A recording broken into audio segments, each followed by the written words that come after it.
Të punosh në qendër estetike për shumë duket si punë e kollajt. Për ne është sfidë çdo ditë. Po për çdo rast do ju tregoj histori që më ka ndodhur, po më parë do ju jap disa arsye pse nuk është aq push me lula. Kemi të bëjmë me klientë nga më të ndryshmit, nga ata që qajnë harët me minuta të tëra dhe më lejojnë t'ju them që na bëni me dhimbje koke, edhe pse dukemi si të interesuara ku ju dëgjojnë. Gratë ku bëhen gati për masazh na kërkojnë 100 herë falje për qimet në këmbë apo në pjesë të tjera. Zonja, ne nuk i shohim fare as qimet, as strijet, as celuliti, ne na shqetëson vetëm higjiena. Puna me klientët shqiptar nuk është edhe aq e lehtë, sidomos me meshkujt, por edhe me çiftet. Ku vim burrë e gruaja fillon dhimbja kokës. Kush e di se me çfarë situatash do përballemi. E them këtë nga situata si teçur që na ka ndodhur, por jo të gjitha çiftet janë të tillë. Ka qenë një situatë shumë e sikletshme një herë.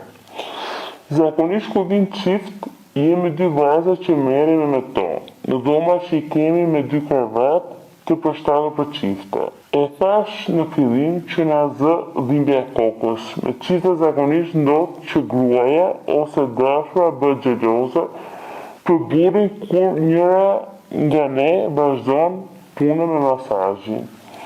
Na hedhin ca shikime që shsofem, ose na këpusin edhe ndonjë muft. Deri këtu ishim përballur me ta, por të na kërkoni orgjin kur.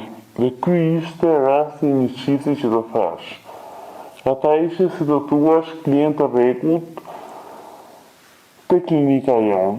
Kishin ardhur edhe vetëm, veç e veç, por edhe si çift disa herë. Ishin të çuditshëm.